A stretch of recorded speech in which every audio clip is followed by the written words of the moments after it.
Click on plus button to create a new project. Name it to vector.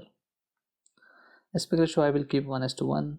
Resolution full HD, frame rate 60 fps, background light gray. You can change those settings according to your needs. Click on the plus button and then you can see here the vector drawing option. Click on that. Now you are inside the vector drawing.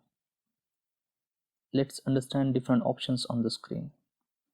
At the top you see there are two buttons. The button which is selected will be highlighted by green color, so it means it's active. On the left hand side there is a diamond shape which is keyframe. So basically when you want to animate the points or the shape, then you should be selecting the diamond shape. But if you want to draw a vector drawing or the shape on the canvas, then the right hand side button should be selected. And depending upon the selection at the top, the options at the bottom will change. So let's check what happens when I click on the diamond shape. So if you see here, the options has been changed. The first at the top is if you want to add a keyframe or remove the keyframe, and the second is the curve adjustment for that animation. So let's select the circle back again. In the middle here is called a trackpad, and it will reflect at the top. This cursor will move if I move or touch the trackpad. So let's see how it looks like. So as you see, as I'm moving on the trackpad, the cursor on the canvas is also moving. And then when we add some points and the lines, or when we draw something here, these points and the lines will appear, but that we will see in the next section where we will add or remove the points. So to add a point, like here it is mentioned, you need to tap either on the trackpad or you can use plus button to add the point. So let's add one point. I will tap here on the trackpad, and as you can see, the gray dot has been added. So that is a point. Let's move the cursor to another position and now use this plus sign to add the point. And as you can see here, something has appeared. This is same as what we see on the screen, so I will explain in detail. Let's move it up, and as you can see here, the green point is selected, and so this point is also green.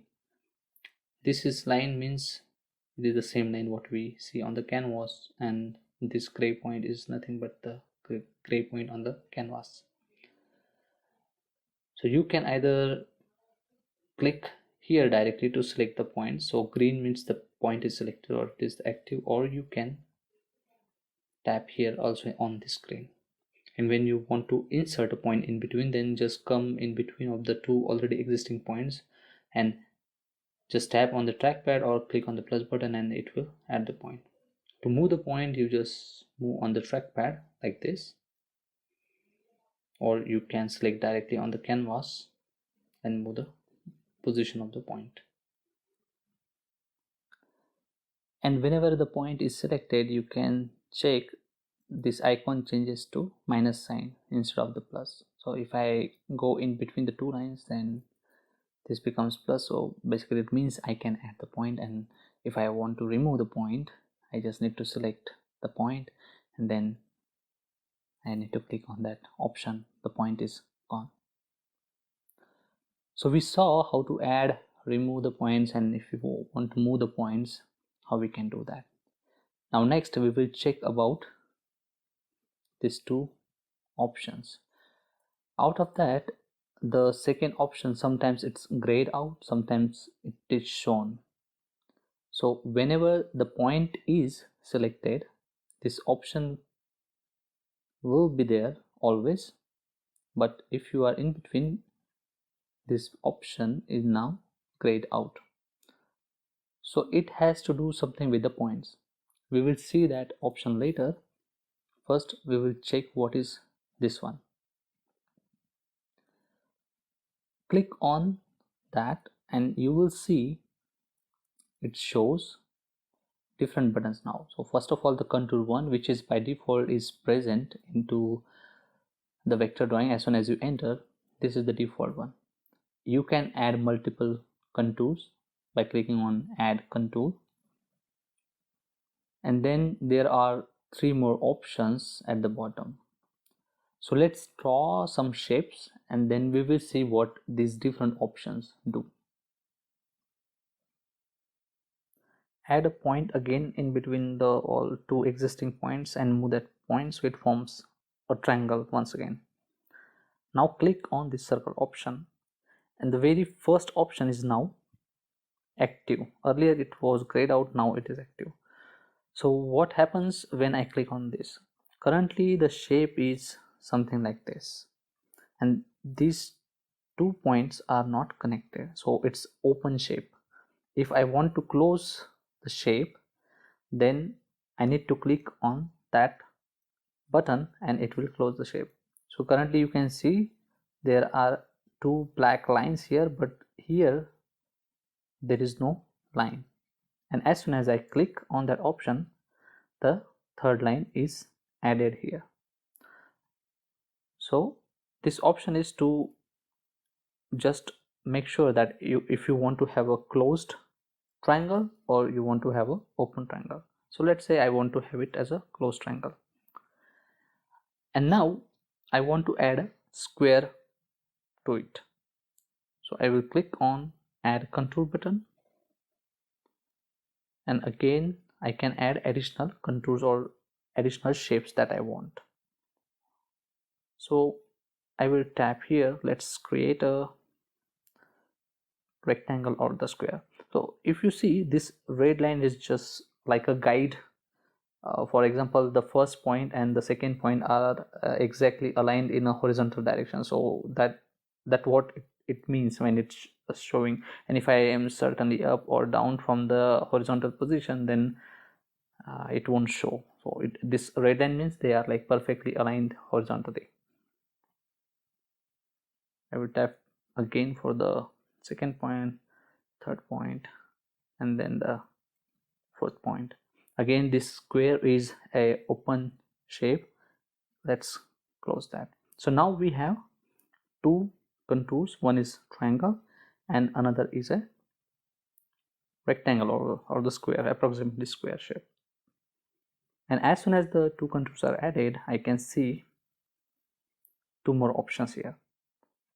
The one delete means if I click on that, it will delete the contour 2, but there needs to be at least 1 contour, and therefore when there is only contour 1, then the delete option is not visible, it is grayed out, so you can't use it. And the second is nothing but the intersection.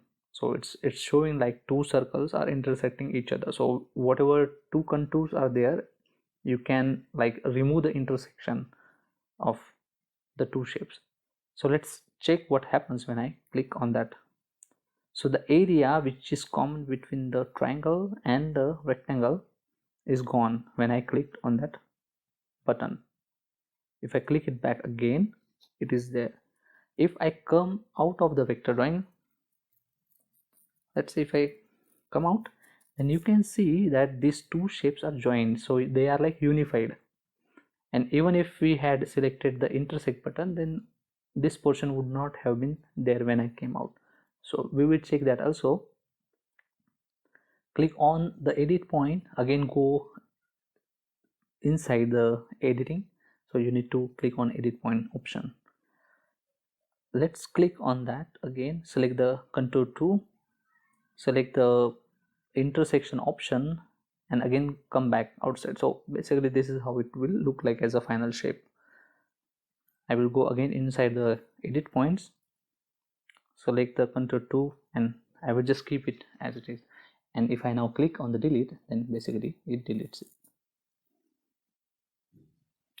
So we saw what this option means, this circle with 4 dots. We checked all the buttons inside it, so we know what it is.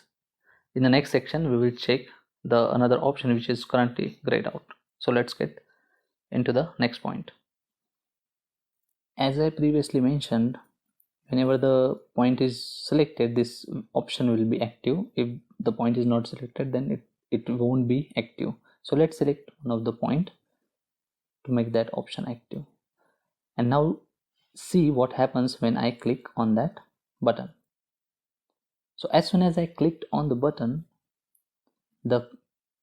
it shows a smooth curve instead of a sharp corner. So earlier it was a sharp corner without this option selected, and now it is a smooth curve. So again I can make it sharp corner if I click on this button.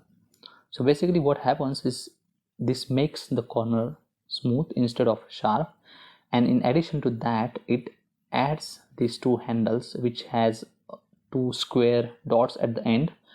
Whichever is selected will be green, so it means that is active one, and the same we can see here, yeah, in this area. So there are two handles, so either we can click here to select them, or we click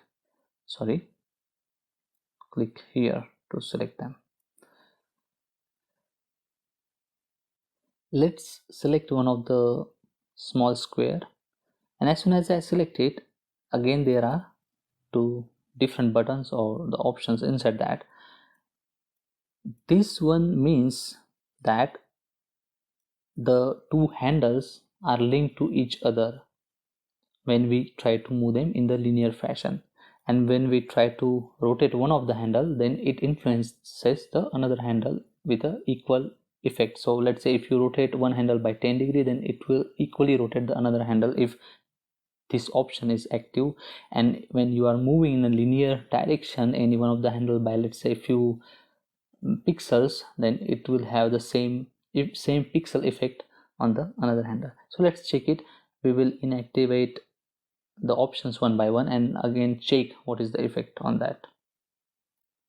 We can move the handle using the trackpad or directly on the canvas. So if you see, if I go away, then it is becoming more flatter. If I come closer to the center point, which is the round one, it's again becoming the sharp corner.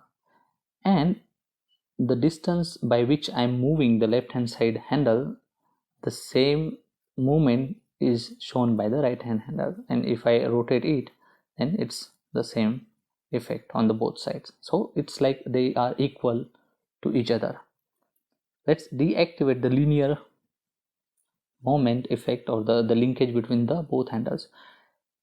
Now if I move the left hand side handle to the left hand side or the right hand side, nothing is happening with this handle, so it remains at its position, but only when I try to rotate, this handle will also try to rotate. So let's rotate. Now it is also rotating. Only the distance from this circle point to this point, let's say even if we increase or decrease, nothing happens for this point or to this square, but the rotation has the effect right now because the rotation option is active, but the distance option is inactive, so nothing is happening for the another handle. Let's inactivate the rotation also. So now if you see any type of movement, rotation or the linear movement, there is no effect at all on the another handle. Select the right hand side handle and same we can check, but as soon as I activate the rotation and try to rotate, then it has an effect on the another handle. And if I now activate the another option, then again the linear movement has the same effect on both the handles equally. So that is what they do. So we covered everything, like how to add points, remove points, move them, what are the contours, what is the intersection, how we can delete the already added contour, what these handles do, how to make the curve smooth instead of a sharp, or if you want to have a sharp, then how to make it sharp. So all these options now we know. So the next remaining point is only the keyframes, that we will see how it can be used and how we can create a different animations using the keyframe options inside the vector drawing. Instead of a smooth curve, now let's make it a sharp corner so that it looks like a triangle here. Let's close the contour so it's like a closed triangle for us. Click on this diamond shape and now you can see the keyframe options and also the curve options for the animation. So basically for the points which we have selected, we can add the keyframe. So at the 0th second, let's add a keyframe for the point selected. Bring it down so it is like completely flat. Go to the 1 second timing. I will just add a marker so that it snaps exactly to that position. And now I move up the point. Keyframe will be added automatically at this position. Now let's check how it looks. So if you see what is happening, the position of the point is changing because we added the keyframes for that. And obviously you can change, now it is a linear animation. You can make it smooth opening, smooth closing of the animation, or you can change it something like this. Okay, you can create very complex shapes using the vector drawing, and there are numerous possibilities using the keyframes to make very cool animations. So it depends upon your creativity, your imagination, that how you want to use the vector drawing. So it is a very powerful tool inside the Alight Motion. If you combine your creative thinking with the vector drawing tool of the Alight Motion, obviously you can create a very professional animations which are almost equivalent to the After Effects or any other motion graphics animation software. So that's it for the vector graphics tutorial. If you liked it, then click on the like button. Please don't forget to share with your friends this video. Subscribe to my channel for more videos like this. Thanks a lot. Stay safe and stay healthy.